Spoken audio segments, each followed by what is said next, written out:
Em 1714, um filósofo natural e matemático, mais ou menos assim, um cientista da época, que era o Johann Miller, deu uma palestra com o título Sobre os Milagres, e nela ele ofereceu uma definição de milagre que era até uma definição convencional ali do seu tempo. A definição que ele deu foi a seguinte: milagre é uma certa operação incomum que produz tal efeito cuja causa não pode de forma alguma ser explicada pelas leis ordinárias da natureza, mas é totalmente contrária a elas e, portanto, exige que elas sejam necessariamente suspensas por um tempo e que outras sejam postas em seu lugar. O contexto no qual Johann Miller está propondo essa definição, que é o contexto ali da chamada Revolução Científica, é um período em que as pessoas estão cada vez mais interessadas, pelo menos os filósofos naturais, que são meio que os cientistas do período, estão cada vez mais preocupados em compreender a realidade nas suas regularidades, como uma espécie de mecanismo, um relógio assim que você pode conhecer quais são os seus elementos constituintes e quais as relações de causa e efeito entre esses elementos. Mas a gente vê que mesmo nesse contexto de grande interesse em compreender regularidades, em compreender o funcionamento natural das coisas, o tema dos milagres tinha uma certa proeminência ali nas discussões filosóficas. E, inclusive, a maioria dos filósofos naturais, como o Johann Miller, por exemplo, acreditavam que os milagres eram perfeitamente conciliáveis com essa visão mecanicista da natureza. O Johann Miller mesmo vai dizer nessa mesma palestra: ninguém pode duvidar da possibilidade de milagres. Mas aí ele acrescenta uma coisa que é especialmente interessante aqui para nós. Ninguém, exceto Spinoza, o mais famoso restaurador e propagador do mito segundo o qual Deus não é distinto do universo. Então, Johann Miller e vários outros filósofos naturais que estavam se dedicando a esses estudos das regularidades da natureza ainda se mantinham firmes ali na crença em milagres. Não era absolutamente incomum que as figuras da Revolução Científica acreditassem na possibilidade de milagres, mas ele chama atenção para uma figura, pelo menos, que já havia rejeitado completamente essa ideia de milagres, que é o Spinoza. E nesse vídeo a gente vai falar sobre por que Spinoza considerava que os milagres não eram possíveis e nem faziam sentido lógico. E para entender isso, a gente tem que entender justamente esse contexto que é o da valorização ali da filosofia mecânica, dessa filosofia que buscava as causas naturais, entendeu o universo como um mecanismo, porque os autores que estão trabalhando dentro dessa perspectiva filosófica, a ênfase que eles têm quando eles observam a realidade, quando eles tentam explicar a realidade, é muito mais nas regularidades e na perfeição que eles veem no cosmos de uma forma geral, e menos nas excepcionalidades, nas anomalias e naquilo que é incomum e inexplicável, como, por exemplo, os milagres.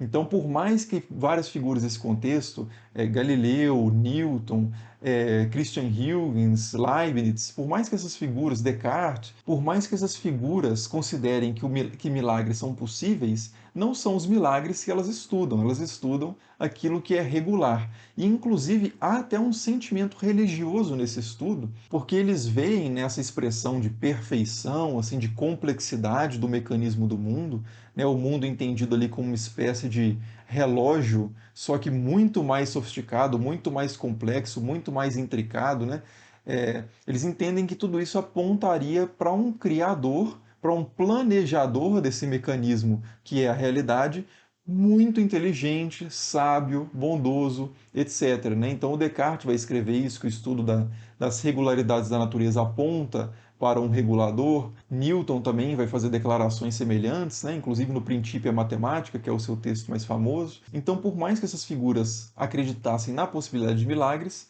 mesmo na sua religiosidade, elas se preocupavam mais com as regularidades.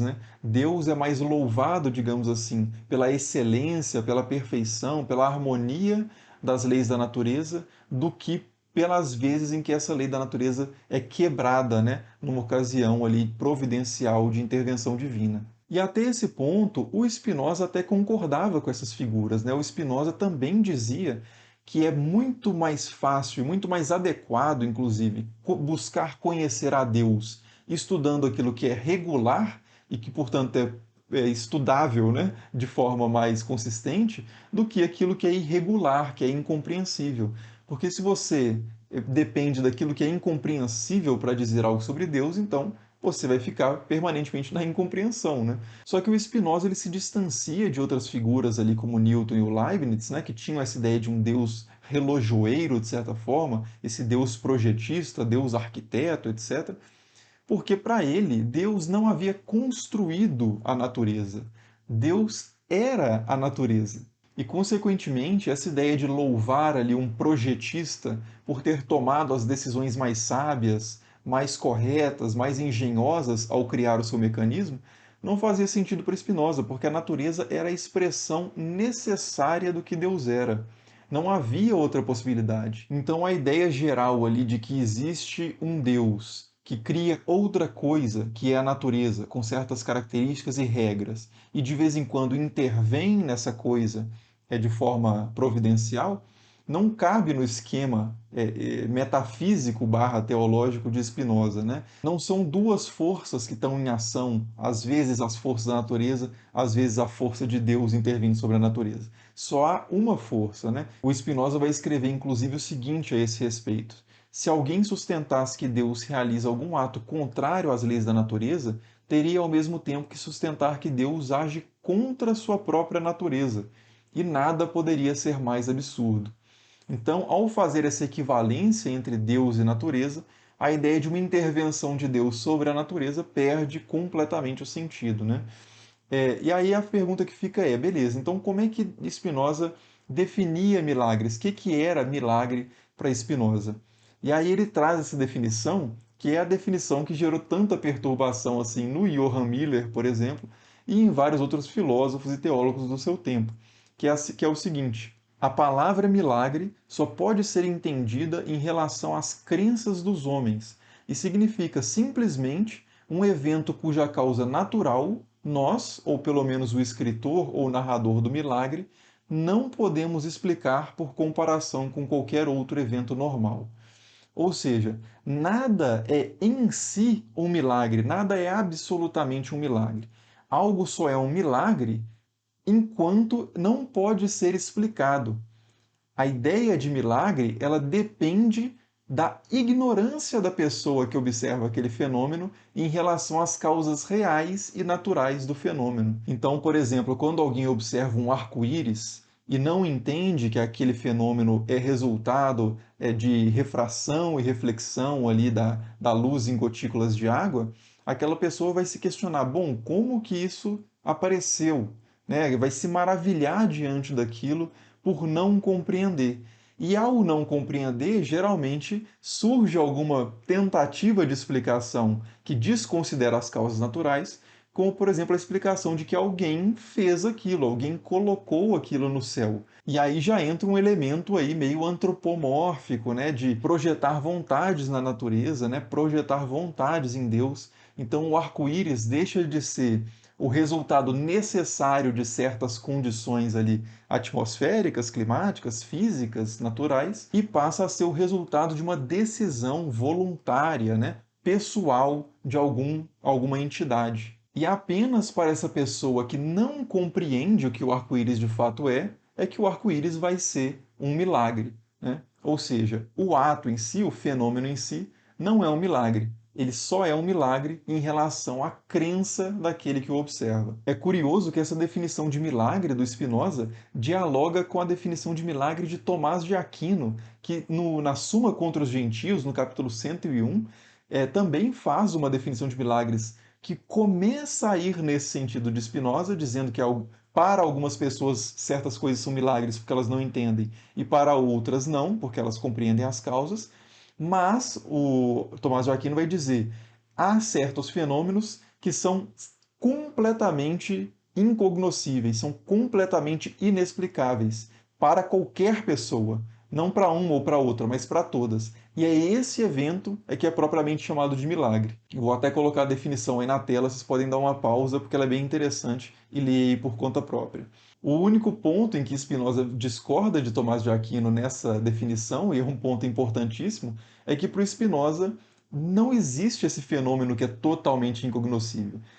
em algum momento, dadas as ferramentas suficientes, o esforço de teorização ali, estudo suficiente, todas as coisas poderão ser explicadas em termos de causas naturais. O fato de que ninguém, em um determinado período histórico, esteja capacitado a explicar por meio de causas naturais um determinado fenômeno, não prova que esse fenômeno é um milagre. Prova apenas que as pessoas ainda são ignorantes em relação às causas naturais desse fenômeno. E aí, claro, né, essa definição de milagre do Spinoza é muito complicada ali para o seu tempo, é muito provocativa ali para o seu tempo, muito desagradável para muitas figuras do seu tempo, porque ela exclui o chamado sobrenatural, para Spinoza absolutamente tudo é natural, e exclui também qualquer tentativa de ler a Bíblia como se ela fosse um repositório ali de fatos cientificamente corretos, né? Historicamente, factualmente corretos. A mesma acusação de ignorância científica que o Spinoza vai lançar sobre os seus contemporâneos, inclusive sobre ele mesmo, né? Para compreender certos fenômenos, ele vai lançar sobre os autores da Bíblia também. Então, ele vai escrever: não pode haver dúvida de que todos os eventos narrados nas Escrituras ocorreram naturalmente. No entanto, eles são referidos a Deus porque não é o papel das Escrituras explicar os eventos por meio de suas causas naturais. Ela apenas se refere aos eventos que despertam a imaginação, empregando o método e o estilo que melhor servem para excitar a admiração e, consequentemente, incutir piedade na mente das massas. Então, ao dizer isso, Spinoza está colocando a Bíblia num certo papel, que é esse papel de incitar ali a piedade, como ele diz, nas pessoas, e não o papel de ensinar filosofia natural, de ensinar ciências, né? E dessa forma ele busca remover essa autoridade da Bíblia no campo das discussões, das ideias ali científicas principalmente, né? E esse é um tempo em que a Bíblia ainda tinha muito esse papel, né? Tinha muito esse poder, pelo menos, como foi visto no caso Galileu, um pouco antes ali de Spinoza publicar o Tratado Teológico Político, né? Algumas décadas antes, Galileu havia sido acusado de estar propondo uma heresia ao propor o seu sistema ali astronômico e físico, e um dos argumentos era de que as ideias dele iam contra o que a Bíblia ensinava, né? Para Spinoza isso era absolutamente equivocado, porque os autores da Bíblia não tinham esse tipo de conhecimento e muito menos esse tipo de pretensão de definir de uma vez por todas quais seriam as interpretações dos fenômenos naturais. Mas enfim, nos próximos vídeos dessa série a gente vai começar a falar efetivamente da leitura que Spinoza fazia da Bíblia. Por enquanto a gente vai deixar por aqui essa conversa mesmo. Se você se interessa pelo tema, não deixe de se inscrever no canal para receber as notificações dos próximos vídeos. E nos vemos então nos próximos. Até mais, obrigado.